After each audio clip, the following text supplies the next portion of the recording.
आदि से पुनाद तुलसी संगत साध की कटे कोट प्रात। आदि घड़ी का सत्संग भी सुनने से जीवन संवर जाता है। आदि घड़ी का, इसीलिए सत्संग में सबको जाना चाहिए। सबको थोड़ी देर ही सही, लेकिन सत्संग में जाना भी चाहिए और सत्संग करना भी चाहिए। पहले सत्संग पढ़ते थे, अब तो सुनने का और देखने का ज्यादा जमाना है। लेकिन कैसे भी हो, जीवन में सत्संग बहुत जरूरी है, बहुत जरूरी है। बिन सत्संग विवेक न होई, पर राम कृपा बिन सुलभ न सही। बिना सत्संग के विवेक तो नहीं होता, लेकिन सत्संग भी बंद कर दो। सत्संग भी मालिक की कृपा से ही मिलता है। हर किसी को सत्संग नहीं मिलता। कितने गुरुमुखों को हम सूचित करते हैं, तब थोड़े बहुत लोग सत्संग में पहुंचते हैं। इसकी जगह डीजे बज रहा हो तो बिना बुलाए भी आ जाते हैं आवाज सुन के। होता है कि नहीं? तभी कहते हैं राम कृपा बिन सुलभ न सही। भगवान की कृपा ना हो सत्संग में पहुंच ही नहीं पाते। इसलिए जो सत्संग में आते हैं, समझ लो आज किसकी कृपा हो रही है? भगवान की। ये है कृपा। दुनिया और दुनिया के सुख मिल जाना, सुख के समान मिल जाना, ये भगवान की कृपा नहीं है। ये जो आपके प्रारब्ध अनुसार मिल रहे हैं, जो जो आप लिखवा करके आए हो, वो सब आपको मिल रहे हैं, सब मिल रहे हैं। तो मिलते रहेंगे जीवन पर्यंत। आप देखते हो कहीं कितना मेहनत करते हैं, फिर भी उनके हाथ पल्ले कुछ नहीं पड़ता। कई थोड़ी सी मेहनत में भी फेमस हो जाते हैं। एक इंसान पूरे जीवन भर झाड़ू लगाता रहता है, कोई पूछता नहीं है। कोई एक बार झाड़ू उठा देता है, बार में आ जाता है। नहीं है? सब कुछ प्रारब्ध अनुसार आपको मिलेगा। पहले बनी प्रारब्ध, पाछे बना शरीर। तुलसी ये आश्चर्य है कि मन नहीं मानते। सब कुछ मिलेगा प्रारब्ध अनुसार। ये कि भगवान की कृपा अनुसार नहीं मिलते। सुख सामग्री, संबंधी, मित्र, परिवार, ये भगवान की कृपा अनुसार नहीं मिलते। ये मिलते हैं प्रारब्ध अनुसार। लेकिन हरि की कथा, संतों का संग, भगवान का संग, ये संतों की, भगवान की अहेतु कृपा से हमको मिलता है। और वहां जाकर के मन लगना परमात्मा में, क्योंकि सत्संग एक ऐसी जगह है जहां पर इंसान का मन उस परमात्मा में लगता है, मालिक के चरणों में लगता है। सत्संग एक ऐसी जगह है।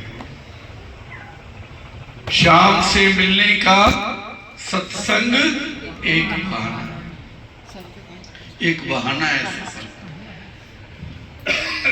इसीलिए हर किसी को बैठो, वहीं बैठो, हर किसी को सत्संग में आना चाहिए। आद घड़ी, आदि घड़ी, आदि से पुनाद तुलसी संगत साध की कटे कोट अपराध। कहते हैं शहर के अंदर में एक परिवार रहता था। उस परिवार के चारों सदस्य काम करते थे, पिताजी और तीनों बच्चे। क्या काम करते थे? दिन को तो वो ज्वेलर्स का काम करते थे दिखावे के लिए, और रात में चोरी करते थे। चोरी करने का उनका मेन काम था। रात को तीनों निकल पड़ते चोरी करने के लिए। और जब चोरी करने निकलते तो पिताजी अपने बच्चों को समझाते, बेटा कहीं चले जाना लेकिन भूल करके भी सत्संग में मत जाना, भूल करके भी कोई साधु संत की संगत भूल से मत कर लेना, नहीं तो हमारा बरसों का माल खत्म हो जाएगा, मतलब माइंड फ्रेश हो जाएगा। सिखाया करते थे कि भूल करके भी कभी सत्संग में मत जाना, कोई साधु संत के तो नजदीक ही मत जाना, और कहीं सत्संग चल रहा हो तो कानों में उंगलियां दबा के भाग जाते। देखो ऐसे भी माता पिता है, बच्चे भी पिताजी की आज्ञा मान करके चोरी करने निकल जाते थे। उस रात भी पिताजी ने बच्चों को समझाया कि बेटा वो इस सत्संग की महिमा बताई कि नहीं जाना, चले गए। बड़ा हाथ लगा, किसी सेठ के घर चोरी की, उसको वो लोग वहां से भाग गए। सेठ जी को पता लगा, पुलिस को इन्फॉर्म किया, पुलिस उनके पीछे भागी, कोई इधर छुप गया, कोई उधर छुप गया, कोई इधर छुप गया। जो सबसे छोटा वाला बेटा था वो किसी एक भवन बना था वहां चला गया, वहां सत्संग हो रहा था। अब उसको नहीं पता सत्संग हो रहा, लोग बैठे थे, वो भी बैठ गया कि चलो पुलिस वाले पकड़ेंगे तो नहीं। सत्संग में महात्मा जी कह रहे थे कि देवी देवताओं के शरीर की छाया नहीं होती। उसने सोचे तो सत्संग है, और पिताजी ने मना किया है सत्संग सुनने को। उसी टाइम उसने कानों में उंगलियां दबाई और वहां से भाग गया। लेकिन ये लाइन उसके अंदर चली गई कि देवी देवताओं के शरीर की छाया नहीं होती। राजाओं महाराजाओं का समय था, महाराजा के पास, उस देश के राजा के पास शिकायत पहुंची। चारों तरफ ढूंढने लगे, एक दिन 2 दिन गुजर गए, कैसे ढूंढा जाए। मंत्री ने कहा कि मैं एक स्वांग बनाने वाले जो आज बहरूपी घूमते हैं, कोई हनुमान जी का वेश धारण कर लेता है, कोई किसी का, बाजारों में भी देखते हैं हम कहीं घूम रहे होते हैं।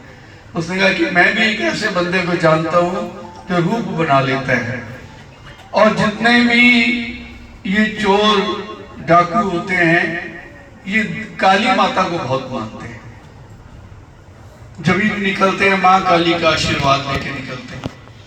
उसने बुलाया उसको, उससे कहा कि तू कैसे भी करके पता लगा। उसने कहा मुझे पता तो लग गया है चोरी किसने की है, लेकिन वो ऐसे पैसे देंगे नहीं, तो मैं अपने तरीके से उनसे पैसे निकलवाता हूँ। तो उस बहरूपी ने जो रूप धारण करता था, माँ काली का रूप बनाया, आधी रात को उनके घर पहुंच गया और काली माता की आवाज में कहने लगा, तुम लोग इस बार चोरी करके आए, मेरा हिस्सा तो दिया ही नहीं। और सारे सोचने लगे कि तो माँ काली प्रकट हो गई, आधी रात का समय, घुप अंधेरा। सबने सोचा कि चलो, लाइट थी नहीं, एक दीपक जग रहा था घर में। पिताजी कहने लगे जो है आधा ले आओ। तो छोटा बच्चा जो सत्संग सुन के आया था, उसने सुना कि देवी देवताओं के शरीर की छाया नहीं होती, लेकिन इसकी छाया तो पड़ रही है, दीपक जग रहा है और काली माँ की छाया पीछे पड़ रही है। उसने कही काली माता हुई नहीं। देखो, आध घड़ी आधी घड़ी आदि से पुनाद, 1-2 लफ्ज सत्संग के सुने उसने डंडा उठाया, मारा तो भाग गया, वो तो काली थी नहीं। पिताजी ने कहा इतनी हिम्मत तेरे में कैसे आ गई? बोले सत्संग से आ गई। तेरे को कैसे पता लगा वो काली नहीं है?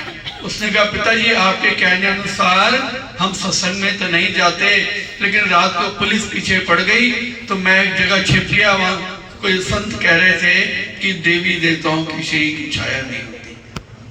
पिताजी की आंखों से आंसू आ गए। बोले जीवन भर मैं तुम्हें गलत उपदेश देता रहा, देखो एक शब्द जो तुमने सुना उससे हमारा माल भी बच गया, हम भी बच गए। चारों लोगों ने सरेंडर कर दिया राजा के पास जाकर के। राजा ने कहा कि तुमको ऐसा ज्ञान कैसे हो गया? बोले सत्संग में एक सत्संग सुना, एक लाइन सुनी, इसलिए थोड़ी देर ही सत्संग सुनो, लेकिन सत्संग जीवन में बहुत जरूरी है हर किसी के लिए। घर से निकलो, आपके घर में कोई रामायण रखी हो, भागवत गीता रखी हो या और कोई पुस्तक रखी हो, जरूर उसका एक पेज पढ़ के निकलो। पूरे दिन में एक पेज पढ़ा करो, एक पैराग्राफ पढ़ा करो, सत्संग का ये मतलब नहीं है तो देव पन्ने पे पन्ने, हाँ जी 7वें दिन हमने भागवत कथा कर दी, खत्म ही कर देंगे, पता ही नहीं भागवत में लिखा, बस पढ़े जा 7वें दिन खत्म कर दिया। वो दिन खत्म किस बात की करें, पढ़ो उसको, 7 दिन में क्यों खत्म कर दो, साल में खत्म करो उसको, रोज एक पेज पढ़ो। ठेके वाला काम नहीं करना।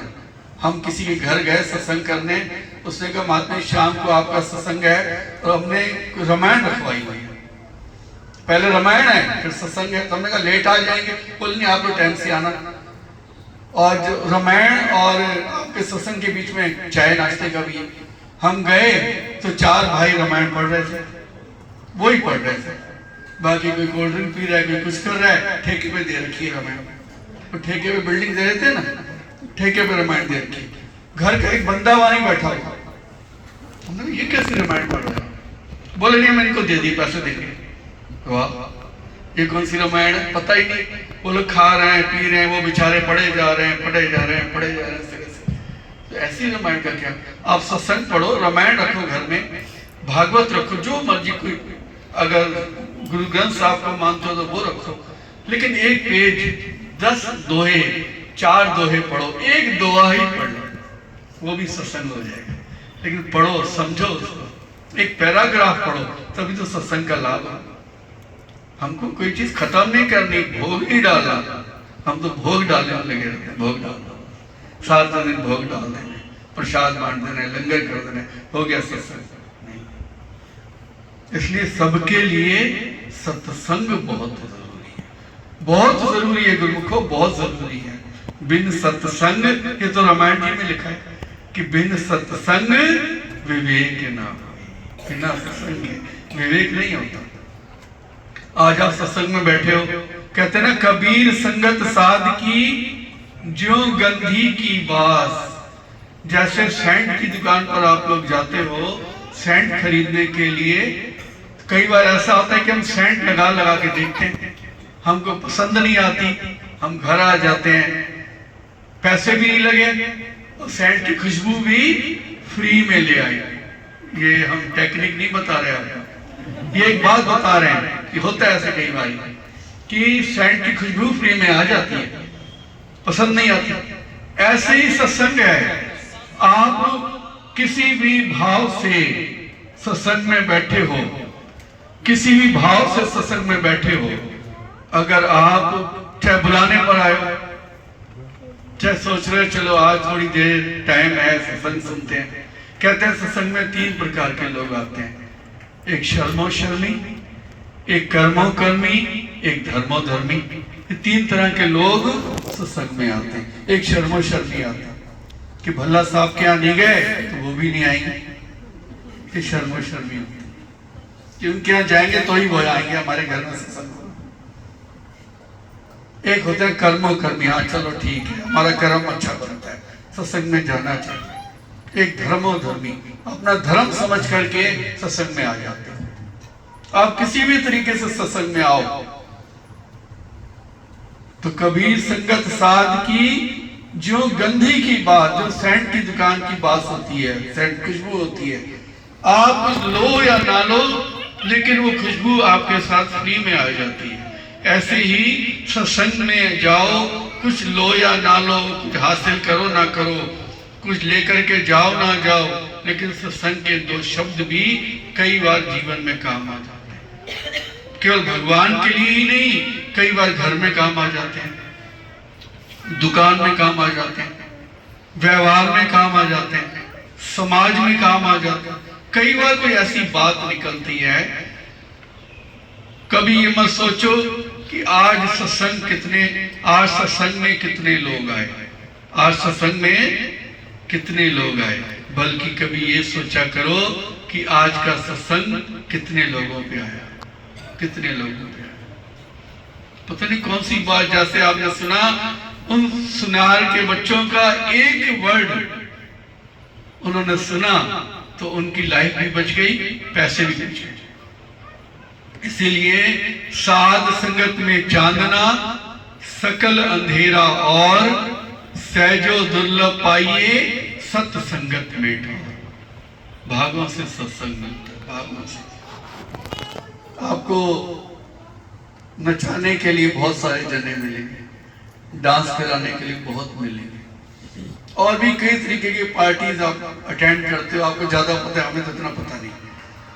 इन चीजों के लिए आपको बहुत सारे प्रोग्रामर्स मिलेंगे, आपको ये करवाने वाले मिलेंगे, लेकिन सत्संगत में जो परमात्मा के साथ हमारे मन की तार जुड़ती है, ऐसी जगह बहुत कम, ऐसी नहीं है, बहुत है, लेकिन हम ऐसी जगह जाते हैं, बहुत ऐसी जगह। इसीलिए जीवन वो भी करो, सारे काम करो, लेकिन कभी कभी ऐसी जगहों पर भी चले जाया करो जहां पर आपको पीस ऑफ माइंड मिले, मन की शांति मिले, मन का आनंद मिले, थोड़ी देर बैठ के।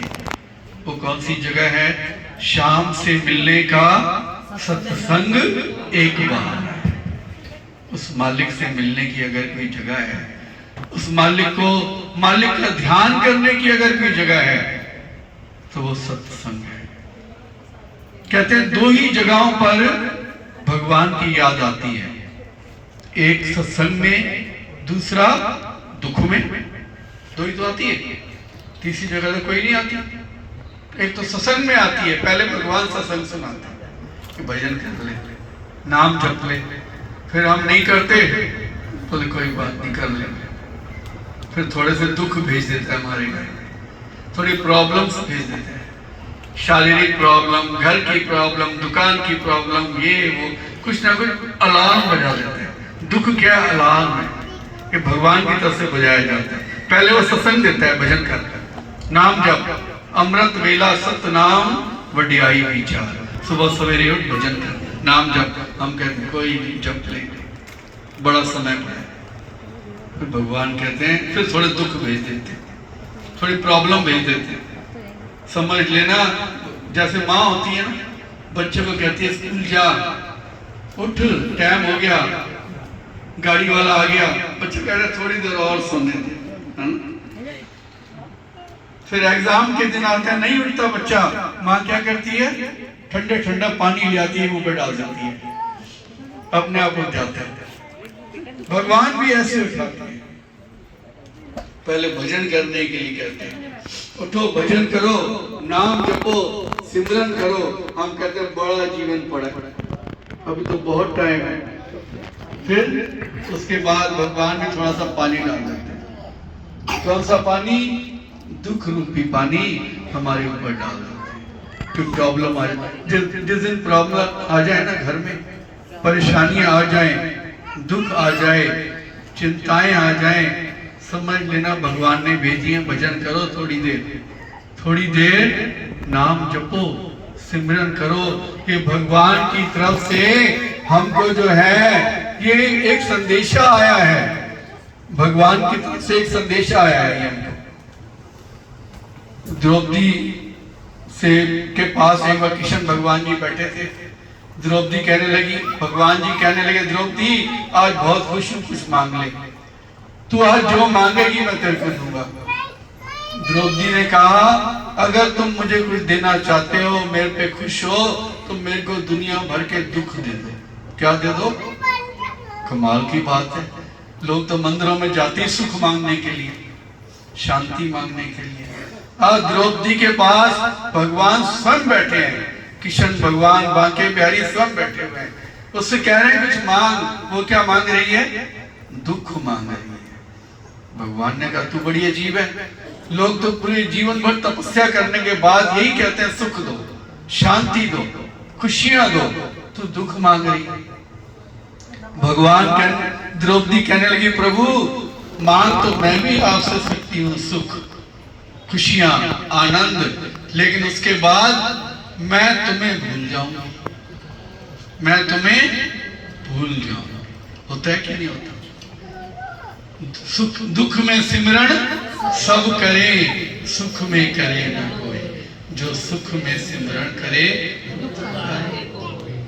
द्रौपदी कहती है खुशियां तो मिले, देखो हम देखते ही है ना, चार पदार्थ घर में नहीं होते, प्रॉब्लम होती है, कितना सत्संगों में जाते हैं, गुरुओं के पास, पीरों के पास, बांके बिहारी जी के पास, किसी के पास जाते ही रहते हैं।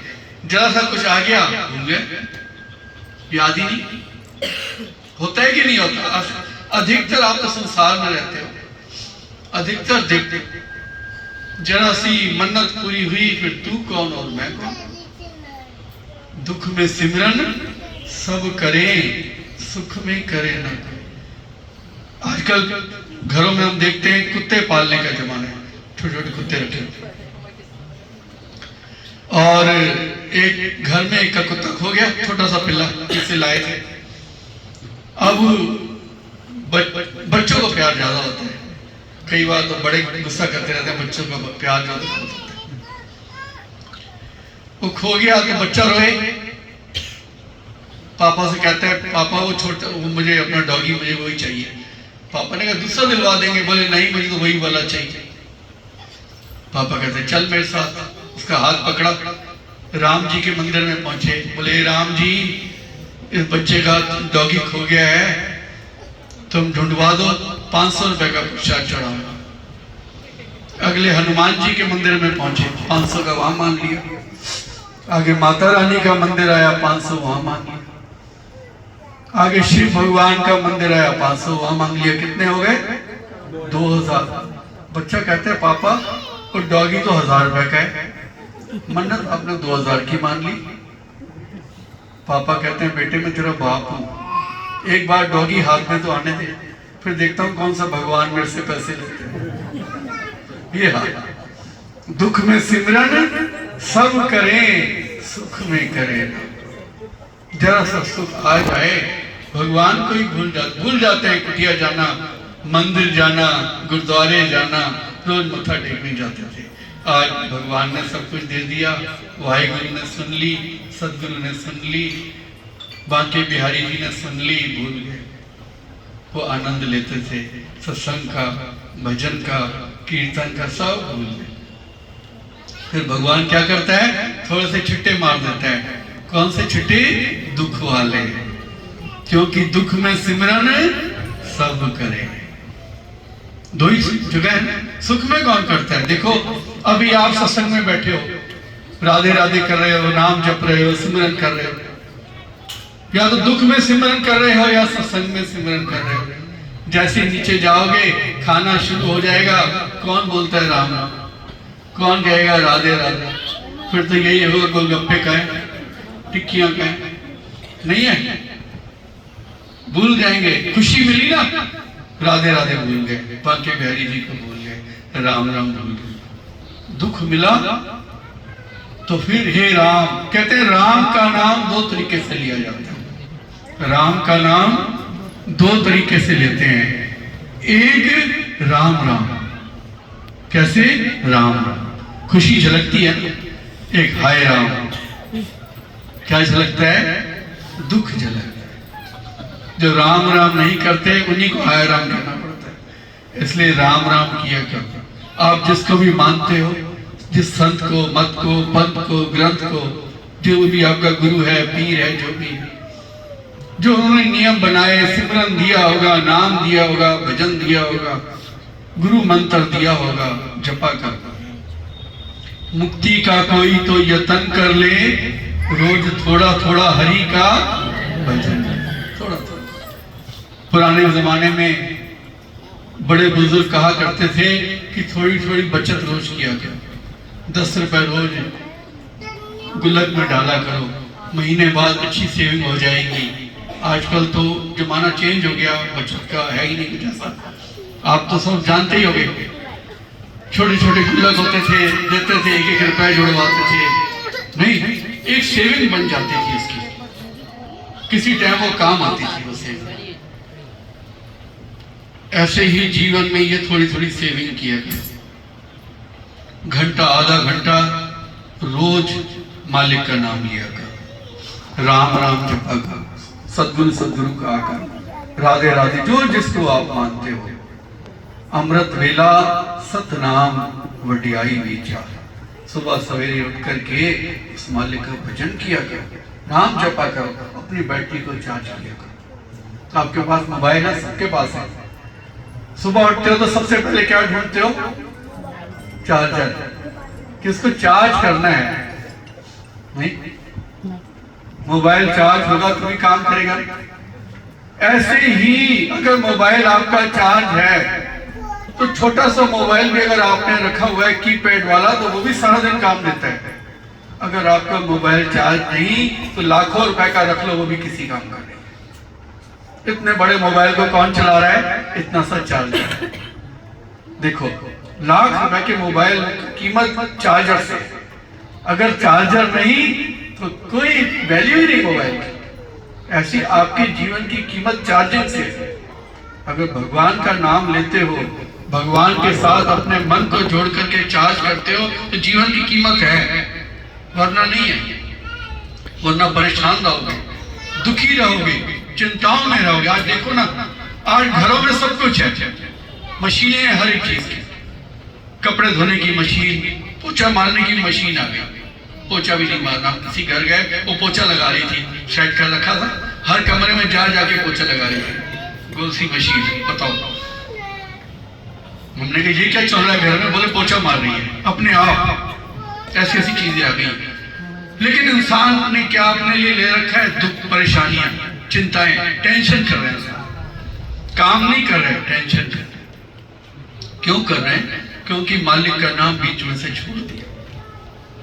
आप पुराने लोगों को देखो, अपने से पहली पीढ़ी और पीढ़ी, वो सारे काम करते थे। आप लोग, ये आपके बड़े 5-5, 6-6, 7-7 भाई बहन होते थे, आपके बड़े बुजुर्ग होंगे।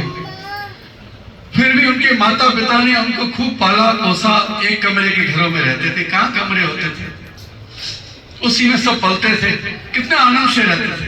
क्योंकि उनके जो बड़े बुजुर्ग होते थे शाम को किसी मंदिर में जाके राम राम जपते थे। आज भी कहीं हम शहरों में जाते हैं तो बड़े बुजुर्ग एक मंदिर में जाके राम का नाम लेते हैं, राम राम राम राम, 1-1 घंटा बैठे रहते हैं। आज भी कहते हैं आराम की तलब है तो बस एक काम कर, आराम की शरण में बस राम राम। इसीलिए जीवन में सब आनंद लो, सारी खुशियां मनाओ, सब आपके लिए है, सारे भोग आपके लिए है।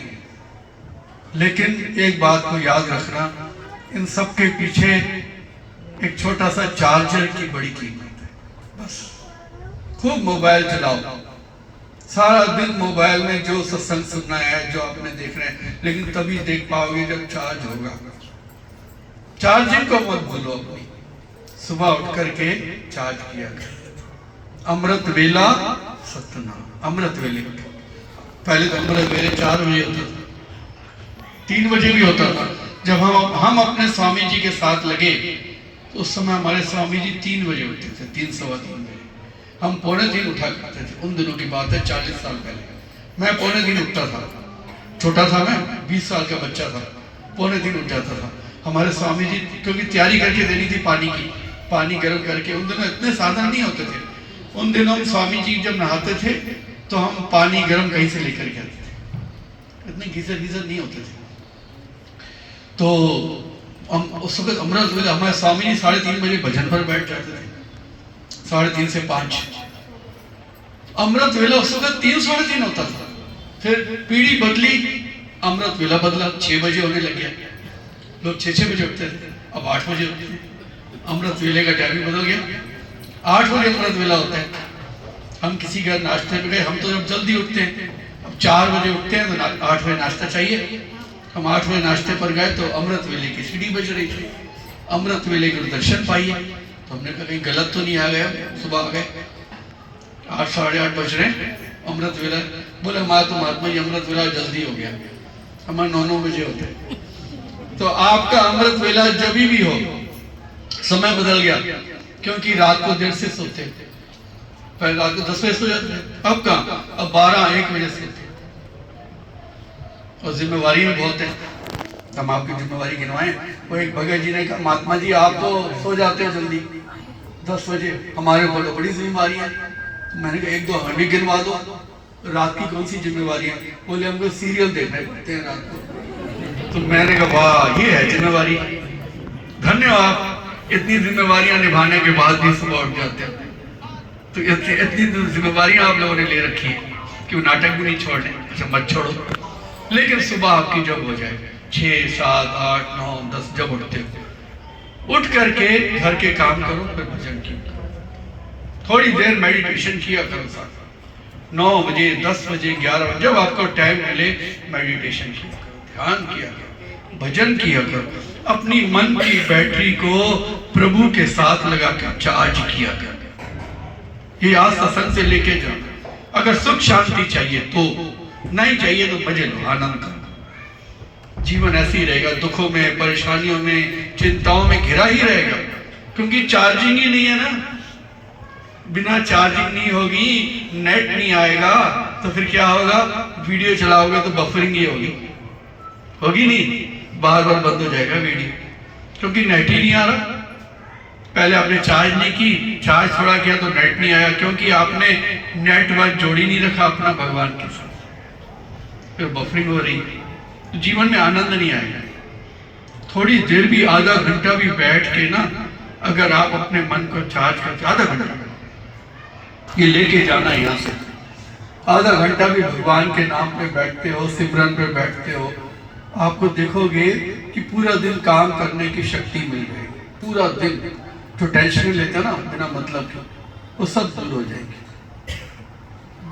तो सुबह उठो, अपने मंदिर में जाओ, भगवान से कहा करो कि प्रभु ये घर आपका है, बच्चे आपके हैं, दुकान आपकी है, हर काम आपका है, आपने करना है, बस मुझे तो अपनी सेवा में आपकी सेवा करना है। जब हम मन से भगवान के अर्पित होकर के घर के काम करते हैं, दुकान के काम करते हैं, संसार के काम करते हैं, फिर दुख नहीं होता, परेशानी नहीं होती, चिंताएं नहीं होती। इसलिए गुरुमुखो, समय हो गया है क्या? समय हो गया। इसलिए सत्संग तो बहुत बड़ा, थोड़ा गला खराब, ऐसे भजन नहीं बोल पा रहे। तो आज भागों से आप सत्संग में आए हो, और परिवार वालों के ऊपर ने बड़ी कृपा की जो सत्संग का आयोजन रखा, इसी बहाने सबको जोड़ के रखा। तो हम श्री गुरु महाराज जी के चरणों में आखिर में, सत्संग के आखिर में ये प्रार्थना करते हैं, सारे बोलना, सभी हाथ जोड़ करके ये अरदास गुरु महाराज के चरणों में करें। आज साथ संगत में बैठे हैं, ये अरदास हम भी आपके लिए शुभकामना करते हैं कि गुरु महाराज जी, जितने भी प्रेमी गुरुमुख आपके पास आए, सत्संग सुना, हाजिरी दी, आपके चरणों में अपने घर से समय निकाल करके आपके पास बैठे, सबके ऊपर अपनी कृपा का हाथ बना करके सबके दुख दूर हों, परेशानियां दूर हों, चिंताएं दूर हों, सबके बिगड़े काम बने, जो कमियां जीवन में हैं आपकी कृपा से पूरी हों, सुख संपत्ति घर आवे, कष्ट मिटे। सुख संपत्ति की कमी ना हो, खुशियों की कमी ना हो, किसी के जीवन में आनंद की कमी ना हो, सिमरन हो, सेवा सिमरन सत्संग वाला सबका जीवन हो, सबके जीवन में सत्संग हो। जहाँ सत्संग है वहाँ भगवान है, जहाँ भगवान है वहाँ खुशियाँ हैं। तो खुशियों का स्रोत ही भगवान है। तो भगवान कहाँ मिलते हैं? शाम से मिलने का सत्संग एक बहाना है। इसलिए सत्संग लिंक्ड है, सत्संग लिंक्ड है भगवान के साथ, खुशियों के साथ जुड़ा हुआ है, लिंक बना हुआ है। इसलिए आओ अरदास करते हैं, हे गुरु महाराज जी, सदा सुखी रहे तेरे लाल।